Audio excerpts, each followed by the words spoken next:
اعوذ باللہ من الشیطان الرجیم بسم اللہ الرحمن الرحیم الحمد للہ رب العالمین والصلاة والسلام علی اشرف الانبیاء والمرسلین سیدنا و نبینا ابی القاسم محمد صلی اللہ علیہ وعلی اہل بیتہ الطیبین الطاہرین المعصومین ولعنت اللہ علی اعدائہم اجمعین من الآن الى صباح یوم الدین اما بعد فقد قال سبحانہ تبارک و تعالی فی کتابہ الکریم وہو اصدق الصادقین بسم اللہ الرحمن الرحیم ومنہم من یقول ربنا آتنا فی الدنیا حسنہ وفی الآخرۃ حسنۃ وقنا عذاب النار صدق اللہ العلی العظیم۔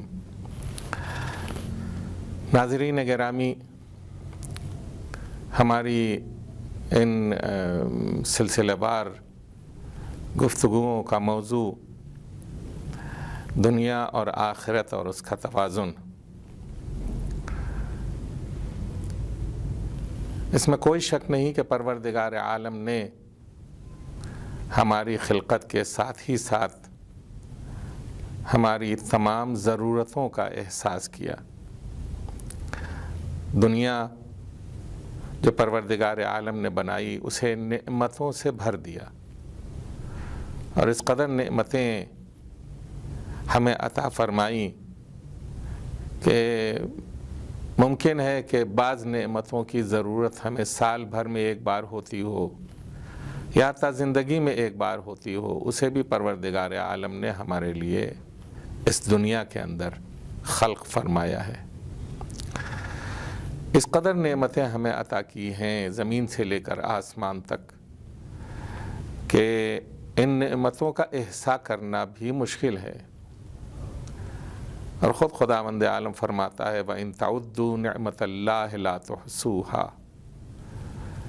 اگر تم ان اللہ کی نعمتوں کو شمار بھی کرنا چاہو تو شمار نہیں کر سکتے۔ اس کا مطلب یہ ہوا کہ ہم جو کمپیوٹر کی ایجاد کرنے والے ہیں، جو سپر کمپیوٹر بناتے ہیں، جو اعداد و شمار سیکنڈوں میں اربوں اعداد و شمار کو جو ہے وہ چند سیکنڈ کے اندر ہمارے سامنے پیش کر دیتے ہیں، پروردگار عالم نے نعمتیں ان تمام اعداد و شمار کرنے والے سپر کمپیوٹر سے بھی زیادہ نعمتیں ہمیں عطا کی ہیں، اور اس نے یہ دعویٰ کیا ہے وَإِن تَعُدُّوا نِعْمَةَ اللَّهِ لَا تُحْصُوهَا۔ اگر تم اللہ کی نعمت کو شمار کرنا چاہو تو شمار نہیں کر سکتے۔ یہ دنیا کا حال ہے۔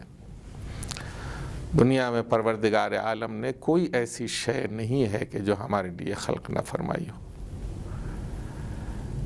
تاریکی ہے وہ بھی ہماری ضرورت کے لیے ہے، نور ہے وہ بھی ہماری ضرورت کے لیے ہے، روشنی ہے وہ بھی ہماری ضرورت کے لیے ہے، آفتاب و ماہتاب ہیں وہ بھی ہماری ضرورت کے لیے ہیں، ستاروں کی گردشیں ہیں وہ بھی ہماری ضرورتوں کے لیے ہے، سبزہ زار ہیں وہ بھی ہماری ضرورتوں کے لیے ہیں، درخت ہیں وہ بھی ہماری ضرورتوں کے لیے ہیں، میوے ہیں وہ بھی ہماری ضرورتوں کے لیے ہیں، خوشبودار پھول ہیں وہ بھی ہماری ضرورتوں کے لیے ہیں، اور یہ ہستی کھیلتی کائنات یہ سب ہماری ضرورتوں کے لیے ہیں۔ پانی کا ایک قطرہ اور پانی کا لہلہاتا ہوا سمندر، ٹھاٹھے مارتا ہوا سمندر، یہ سب پروردگار عالم کی ہمارے لیے عطا ہے، اور ہم ان سے وابستہ ہیں اور ان سے اپنی ضرورتیں پوری کرتے ہیں۔ دنیا اس قدر حسین ہے، دنیا اس قدر بے مثل و نظیر ہے، دنیا اس قدر دلکش ہے، دنیا اس قدر خوبصورت ہے کہ کسی ایک نظارے کو دیکھنے کے بعد دوسرا نظارہ دیکھتے دیکھتے آنکھیں نہیں تھکتیں، بلکہ اکثر انسان ایک ہی نظارے میں اتنا گم ہو جاتا ہے کہ اسے ایک نظارے کے اندر بہت سے نظارے نظر آتے ہیں۔ جبکہ پروردگار عالم نے ہر طرف اپنی خلقت کے نظارے رکھے ہیں اور اپنی جلوہ گری بکھیری ہے، ہر طرف اس نے اپنے وجود کا احساس کرایا ہے اور اپنی عظمت کا احساس کرایا ہے۔ امیر المؤمنین علی ابن ابی طالب علیہ السلام اپنی ایک حدیث میں ارشاد فرماتے ہیں، ما رأیت شیئا الا ورأیت اللہ قبلہ وبعدہ ومعہ۔ ہم نے کسی شے کو نہیں دیکھا مگر یہ کہ اس کے ساتھ، اس کے پہلے اور اس کے بعد خدا کا جلوہ دیکھا، خدا کی ذات دیکھی۔ یہ پوری کائنات جو ہے خدا کی جلوہ گاہ ہے، اور یہ پوری کائنات جو ہے وہ انسان عاقل کو خدا کی طرف لے جانے والی ہے۔ نعمتوں سے بھری پوری اس دنیا کو پروردگار عالم نے کس لیے خلق کیا؟ وَخَلَقْتُ الْخَلْقَ لِكَيْ أَجَلِي، خَلَقْتُ الْخَلْقَ لِكَيْ أَجَلِكَ، میں نے اس کائنات کو تمہارے لیے خلق کیا۔ وَخَلَقْتُكَ لِأَجْلِي، اور میں نے تمہیں اپنے لیے پیدا کیا ہے۔ تو یہ تمام مخلوقات جو ہیں پروردگار عالم نے لِأَجْلِكَ یعنی ہمارے لیے، تمہارے لیے خلق کیے۔ ہم اس سے استفادہ کریں، ہم اس سے فائدہ اٹھائیں، ہم اس کی نعمتوں کو کھائیں پئیں، اور یہ ساری نعمتیں جو ہیں یہ ہمارے لیے ہیں، اور ان سے فائدہ اٹھانے کے بعد کیا کریں؟ خلقتک لأجلی، اور ہم نے تجھے خلق کیا ہے اے بشر، اے انسان، تو اس لیے خلق کیا ہے کہ تو میری بندگی کر، میری اطاعت کر اور میری عبادت کر۔ تجھے اپنے لیے خلق کیا ہے۔ جس ذات کو پروردگار اپنے لیے خلق کرے اسے کتنا محبوب رکھتا ہوگا۔ جس مخلوق کو خداوند عالم اپنے لیے خلق کرے اسے کتنا پسند کرتا ہوگا، اور جس مخلوق کو خداوند عالم اپنے لیے خلق کرتا ہے اسے کتنا عظیم الشان اور کتنا بے مثل و نظیر بنائے گا، کتنا بے عیب بنائے گا۔ اور جب وہ بے عیب مخلوق بنائے گا تو اپنی اس مخلوق کو دیکھنے کے بعد وہ خود اپنے اوپر افتخار کرے گا، فتبارک اللہ احسن الخالقین۔ کیا کہنا، کیسا مبارک ہے وہ ذات، وہ خدا کہ جس نے اتنی بہترین مخلوق کو خلق فرمایا ہے۔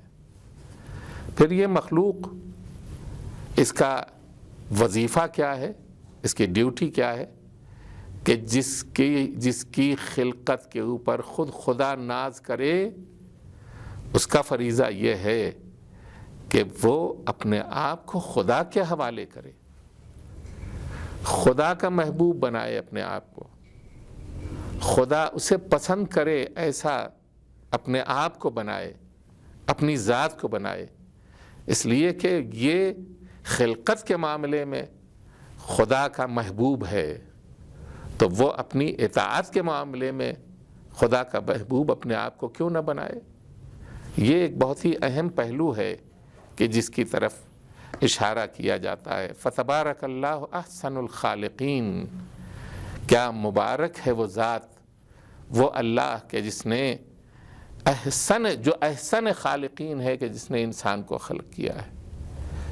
اس سے زیادہ کارخانہ خلقت میں کوئی اور مخلوق اس سے بہتر خلق نہیں ہوئی، اور اس مخلوق کے لیے پروردگار عالم نے اس دنیا کو اپنی نعمتوں سے بھر دیا۔ اب یہ جو نعمتوں سے بھر دیا ہے، اس میں دو طرح کے انسان زندگی بسر کر رہے ہیں۔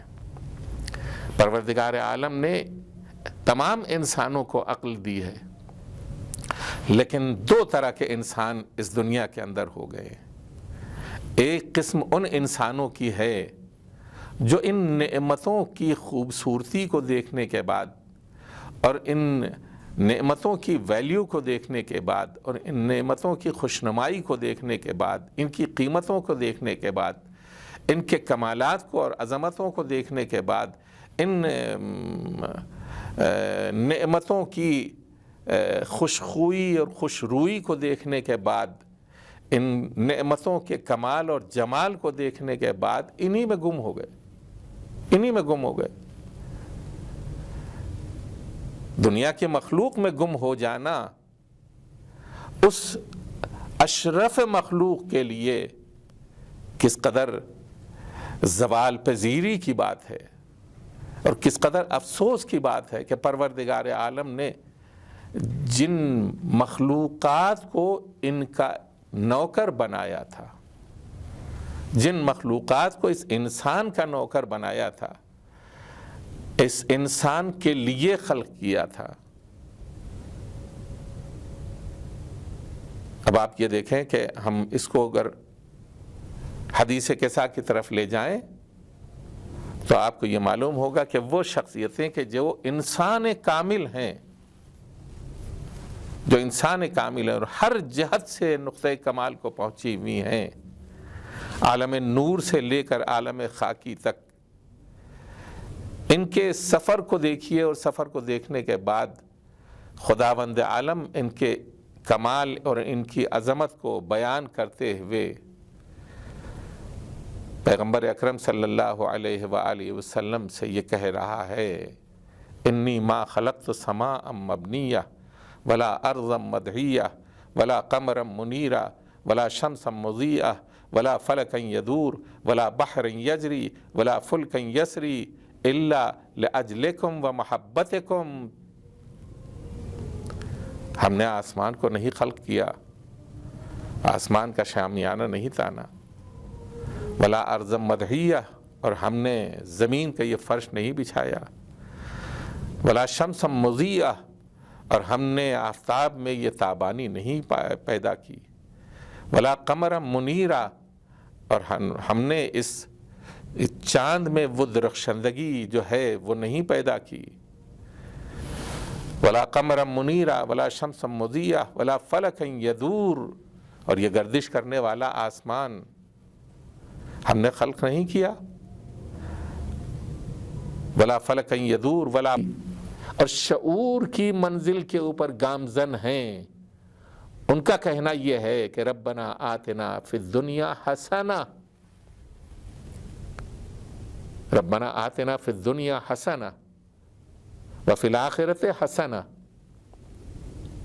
جو صرف دنیا طلب ہیں وہ یہ کہتے ہیں کہ بھئی یہ لباس جو ہے وہ جو ہمیں دکھائی دے رہا ہے ہر حالت میں ہمیں ملنا چاہیے، چاہے چھین ہی کے صحیح. یہ خاتون جو ہیں یہ بہت خوبصورت ہے، ہر حالت میں ان سے ہمیں شادی کرنی ہے، چاہے وہ ناجائز اولاد ہی کیوں نہ ہو. ربنا آتنا فی الدنیا، تو دنیا کی نعمت اس طرح سے ہم حاصل کرنا چاہتے ہیں. لیکن بعض ایسے ہیں کہ جو یہ کہتے ہیں ربنا آتنا فی الدنیا حسنہ وفی الآخرۃ حسنہ. پالنے والے ہمیں اگر اس دنیا میں عطا کر رہا ہے تو دنیا کی نیکیاں عطا کر، اور آخرت عطا کر رہا ہے تو آخرت کی نیکیاں عطا کر.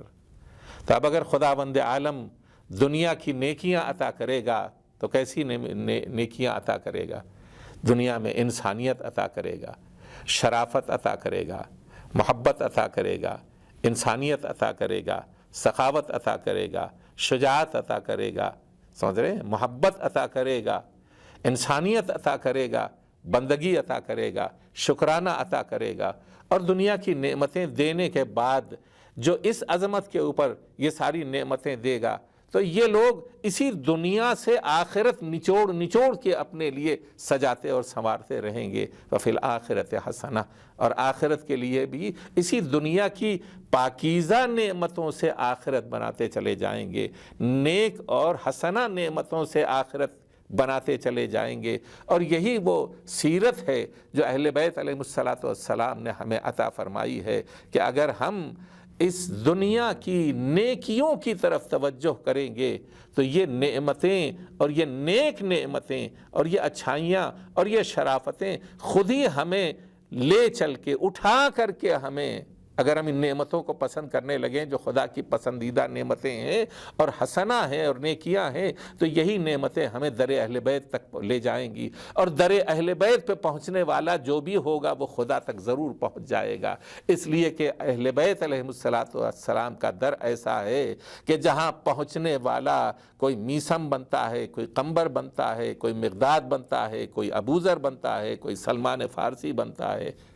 یہ ہے دنیا کی وہ نعمتیں کہ جو ہمیں پروردگار عالم دینا چاہتا ہے اور دیتا ہے، اور انہی نعمتوں سے ہم آخرت کی نیکیاں حاصل کرتے ہیں۔ وَمِنْهُمْ مَن يَقُولُ رَبَّنَا آتِنَا فِي الدُّنْيَا حَسَنَةً وَفِي الْآخِرَةِ حَسَنَةً وَقِنَا عَذَابَ النَّارِ، پالنے والے ہمیں اس دنیا میں دنیا کی نیکیاں عطا کر اور آخرت میں آخرت کی نیکیاں عطا کر۔ دنیا کی نیکیاں کیا ہیں؟ دنیا کی نیکیاں وہ ہیں کہ ہم ان سے دل نہ لگائیں جو نعمتیں پروردگار عالم نے ہمارے لیے اس دنیا کے خرچ کے لیے رکھی ہیں۔ المال والبنون زینۃ من حیات الدنیا، مال اور اولاد اس دنیا کی زینت ہیں، زینت ہیں۔ دو طرح سے ہم اس کو برتنے کی کوشش کریں گے۔ مال دوسرے سے ہڑپ لیں گے، بظاہر اس دنیا میں تمہارے پاس مال آ جائے گا، لیکن یہ زینت نہیں بن سکتا۔ مالدار تو ہو جاؤ گے لیکن لعنت کا شکار ہوگے، مالدار تو ہو جاؤ گے لیکن تمہاری برائی دو لوگوں کی زبان کے اوپر ہوگی۔ اولاد کا حال بھی یہی ہے کہ اگر پروردگار عالم نے تمہیں اولاد عطا کی اور تم صحیح راستے سے تم نے اولاد حاصل نہیں کی ایک، اور صحیح راستے پر تم نے اولاد کو نہیں لگایا، دونوں شکلوں میں تم اس دنیا کے اندر اچھی نظر سے نہیں دیکھے جاؤ گے، ذلیل نظر سے دیکھے جاؤ گے، اور تمہاری تعریف کے بجائے تمہاری توہین بیان کی جائے گی، تمہیں بے عزت کیا جائے گا۔ ہے تو یہ دنیا کی زینت، اتنے لڑکے ہیں تمہارے پاس، یہ دنیا کی زینت ہے، اتنا مال ہے تمہارے پاس، یہ دنیا کی زینت ہے، لیکن یہ مال اور اولاد اگر اس دنیا کی زینت ہیں تو انہیں دنیا کی زینت بنا کے خدا سے حاصل کرو۔ والباقیات الصالحات خیر عند ربک ثوابا وخیر عملا، اور جو باقیات الصالحات ہیں تو اب یہ باقیات الصالحات اسی مال سے اور اسی اولاد سے ہم حاصل کریں گے۔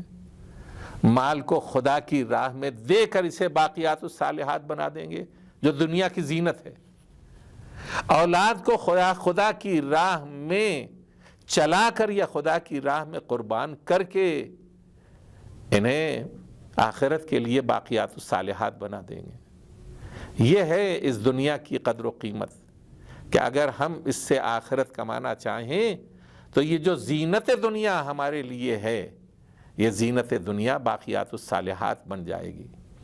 اور یہی وجہ ہے کہ اگر اولاد علی اکبر جیسی ہو تو یہ علی اکبر جیسی اولاد اگر باپ کو کلمہ استرجاع پڑھتے ہوئے سن رہی ہو تو یہ پوچھے بابا آپ انا للہ و انا الیہ راجعون کیوں پڑھ رہے ہیں؟ کہا میں نے غنودگی کے عالم میں یہ دیکھا کہ کوئی کہہ رہا ہے کہ یہ قافلہ اپنی موت کی جانب بڑھ رہا ہے۔ کہا بابا السنا علی الحق، کیا ہم حق کے اوپر نہیں ہیں؟ تو آپ نے فرمایا میرے لال اگر ہم حق کے اوپر نہ ہوں گے تو کون ہوگا؟ کہا بابا پھر ہمیں کیا ڈر کہ ہم موت کے اوپر جا پڑیں یا موت ہمارے اوپر آ پڑے۔ اور ایسا کڑیل جوان کہ جو صورت و سیرت و رفتار و گفتار میں پیغمبر اکرم کی مکمل شبیہ تھا، اسے رخصت کرتے وقت حسین کا دل کتنا دکھا کہ ہاتھوں کو بلند کر کے فرمایا پالنے والے اب تیری بارگاہ میں میرا وہ لال جا رہا ہے، ان دشمنوں کی طرف میرا وہ لال جا رہا ہے جو سیرت و صورت و رفتار و گفتار میں تیرے حبیب کے مشابہ تھا۔ ہم جب بھی تیرے حبیب کی زیارت کرنا چاہتے تھے تو اپنے اس لال کو دیکھ لیا کرتے تھے، ہمیں سکون ہو جاتا تھا۔ یہ تو اپنی جگہ کے اوپر یہ دعا تھی، لیکن علی اکبر کی آواز سن کر حسین کی آنکھیں اس دنیا میں سیاہ ہو گئیں۔ فرمایا علی الدنیا بعدک العفا، میرے لال تمہارے بعد اس دنیا کی نورانیت میری آنکھوں سے سلب ہو گئی ہے۔ میں اس دنیا میں جی کے کیا کروں گا جب تیرے جیسا فرزند ہمارے ہاتھوں سے چلا گیا۔ اور یہ آخری منزل ہے کہ جانے کیسے حسین نے اپنے اس کڑیل جوان کے سینے سے برچھی کا پھل کھینچا ہوگا اور کس طرح سے لاش علی اکبر کو اٹھایا ہوگا۔ وَسَيَعْلَمُ الَّذِينَ ظَلَمُوا أَيَّ مُنْقَلَبٍ يَنْقَلِبُونَ۔